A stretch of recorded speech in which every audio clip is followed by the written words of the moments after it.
for a little bit here too before we carry on. A lot of things that people didn't understand during the arcade console era is console ports of arcade games.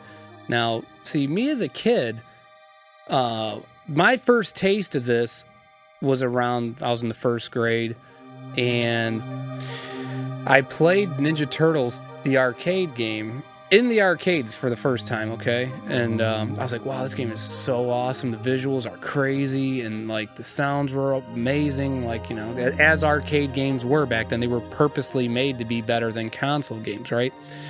But this kid who lived down the street from me goes, hey, you want to come over to my house? I just got Ninja Turtles 2, or Ninja Turtles the arcade game. And I was like, oh yeah. And boy, when I seen it, I went, this isn't Ninja Turtles. What the hell? This is not the same game. I was like, why does it look like this? So, to jump back on the train of our lovely console war. So, Nintendo had the NES. It didn't really technically, up to this point, go up against anybody. It just pretty much put the nail in the coffin of Atari, if anything, and just basically dominated up to this point. And yes, Sega did have, why am I blanking?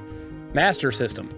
So it did have Master System, but it just commercially didn't do too well in the US. I don't think it was a bad system. If you were to actually compare the two from a graphical standpoint, the Master System was actually better than the NES, but it just didn't do well. I didn't even know a Master System existed until I almost graduated high school. So this was 2000, probably 3, 4 when I first even heard about a Master System. Had no idea what it was. Because somebody told me about it. They're like, have you ever played a Master System? I said, what the fuck is a Master System? I was like, I just thought there was the Genesis. And they're like, oh, no. The Master System was like the NES of the Genesis. I'm like, really? All right, well, let me see what this thing's all about. And then when I seen the graphics, I went, how did this fail? This is technically, from a graphical standpoint, it's better than the NES. But, you know. The interesting thing about it, because I've always heard of the Master System, and I kind of put 2 and 2 together of what it was, but I never actually seen anything from it. And I think that's because, like, you know, just speaking for myself, the Sega, of course, Nintendo did it first with Mario, but Sega really made a point to sell a system with a mascot, and it came with Sonic, because I think that's why no one really remembers or thinks of the Master System, because it was really just a repurposed NES, really just nothing. But you know, with Sega's first time, it's like, well, we can't really go up against somebody who just took over the market. Like we were just too late to the punch, but we'll get them on the next generation. Yep. And they really showed their stuff with the Genesis. So I think it was timing. I'm pretty sure it was like a neat console for what it was, you know, worth and what it was capable of. But as far as it making a splash into the market dominated by Nintendo at this point, it was like the best you could probably do is like establish yourself as a brand on some level. Somebody's going to recognize you, but it wouldn't be until the Genesis, especially helmed with Sonic, where Sega was like, oh, here we are. So it was released in 1988 in Japan as the Mega Drive, and then 89 in North America as the Genesis. So for those that don't know this either, you can technically play Genesis games on a Mega Drive and vice versa. The only difference, though, is if you were to take a Mega Drive cart and try to put it in a Genesis machine, it would not work. So you would basically have to damage your Genesis to open up the slot to get the Mega Drive cart in there. But you could take a Genesis cart and put it into a Mega Drive console and it'd be fine. But I honestly, I don't know why they decided to call it two different things for the same system. It didn't make sense to me, but you know, I guess maybe they had their reasons for it. But looking at it on the wiki, though, if you do look at the logos of the Genesis and the Mega Drive, the Genesis one to me looks badass in comparison to the Mega Drive one. It looks way more aesthetically appealing, and especially to the times, it looks like something that would have been quote unquote badass for the times. I did like the second model of the Genesis 2 that here, I just realized I did not switch the screen. So let me switch back over here so that way you find people that are watching this can see. So the black box here, the Model 2 Genesis, this is what I actually got for Christmas, was the Model 2 Genesis. And with the turbo controller, as it was called, the 6-button, but that's also what the original Genesis looked like. And actually, I can show you guys what it looks like, because I have one right here sitting on my desk, because it's one of my lovely things that I like to have. You know, as sad as it sounds, it's decor because I actually have 4 Genesis consoles. I have 2 Model 2s and 2 Model 1s. I had the original model, the one that had the 16-bit processor with a little red graphic along the top. Yeah. And my cousin, he had the second model, because when I first saw it, I thought it was like the next game system. But he was like, no, it's just a Sega Genesis, but for some reason it's different. Like, he didn't know why either, but I always thought it was cool. I love the controller from the second model. Only problem I had with it was that it was just too small. Like, I like the shape of the first one, but I like the design of the second one. Yeah. So, ironically enough, it says in Japan, the Mega Drive fared poorly against its 2 main competitors in Nintendo's Super Famicom and NEC's PC Engine, but it achieved considerable success in North America, Brazil, and Europe. Contributing to its success was its library of arcade game ports, the popularity of Sonic the Hedgehog series, several popular sports franchises, and aggressive youth marketing that positioned it as the cool console for adolescents, which it did. They did a fantastic job by basically saying, oh, are you like 5 years old? Then go play Nintendo. Are you a badass teenager? Then you better play the Genesis. How can someone be so cool? He's so fast. Oh, and that was the thing too, man. Sonic, that's what, it drew me in like crazy as a kid. That speed, I was like, I can't even follow what's going on. But even though I can't follow what's going on, I want to play that because I want to figure it out. Because I like the sense of speed was something that was new. Yeah. For a 2D platformer, and it was a simple gimmick, but it worked because at this point 2D platformers are everywhere, and it just has this very static speed. But Sonic, I think that's when they started incorporating things like momentum, and you could really get creative about how fast to do something, and it's really cool. It's like, see, that was back in a time where creativity was like, that was your weapon.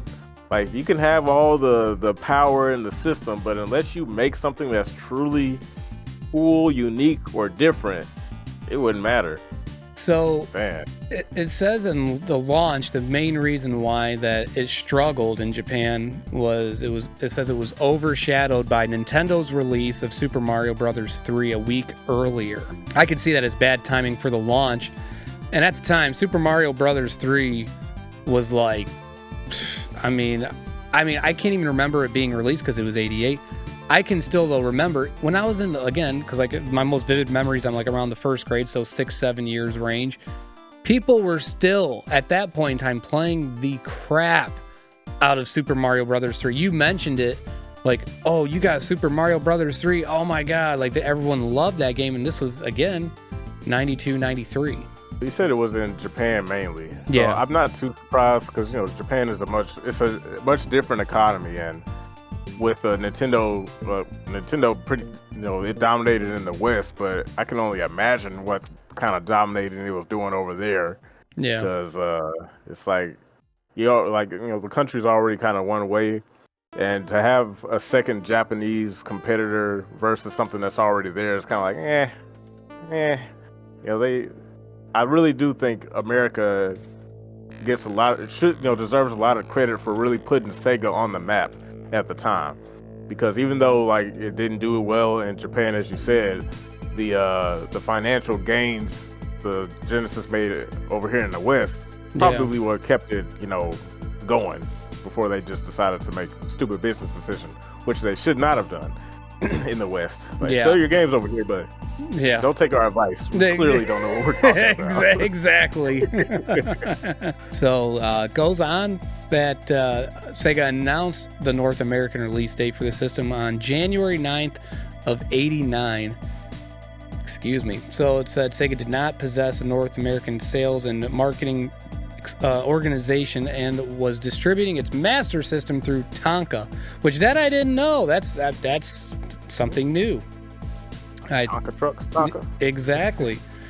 But of course, so apparently this might have been part of the reason why it failed, because it says, dissatisfied with Tonka's performance, Sega looked for a new partner to market the Genesis in North America and offered the rights to Atari Corporation, which did not yet have a 16-bit system. David Rosen made the proposal to Atari CEO Jack Tramiel and the president of Atari's Entertainment Electronics Division, Michael Katz. Tramiel declined to acquire the new console, deeming it too expensive, and instead opted to focus on Atari ST. Sega decided to launch the console through its own Sega of America subsidiary, which executed a launch on August 14th of 89. So I just turned 3 years old 7 days prior. So there we go. And that was the New York City and LA launch. And then it said the Genesis was released in the rest of America later that year. Late 89 was the launch of Sega Does What Nintendo Don't. Yeah, and I think like whoever came up with that idea for marketing, they understood the mission when it came to America. Because like the rule of cool, especially like movies at the time, like, you know, action movies. Yeah. And if you know, I'm pretty sure there was plenty of Terminator games and Alien games, and especially with Nintendo's stance on, like, you know, blood and gore, and Sega was like, there's an opportunity here.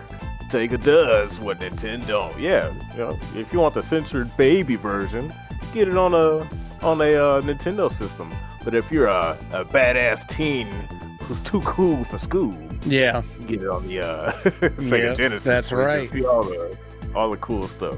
So then it goes on to talk about, it says the European version of the Mega Drive was released in September of 90. Man, that's way later. So like it was damn near, actually it was over a year later from the American launch. Man, that's crazy. I bet you those European people were pretty pissed off. Like, man, you know, we see this thing popping off in Japan, and well, they didn't really pop off in Japan, but still, they know it's available in Japan, and then it's like they got this thing popping off in the States. It's like, well, we want it too, and now you're gonna wait till a whole year after the fact. I mean, a year as a child is an eternity, you know. It really is. But I also kind of wonder, it's like, I wonder how news got around. Maybe papers, I guess, and magazines. No, yeah, because they had those gaming magazines, so yeah. So it went on, says games like Space Harrier 2, Ghouls and Ghosts, Golden Axe, Super Thunder Blade, and The Revenge of Shinobi were available in stores at launch, which are all fantastic games, by the way. And if anybody hasn't played those, my goodness, you got to give them a shot.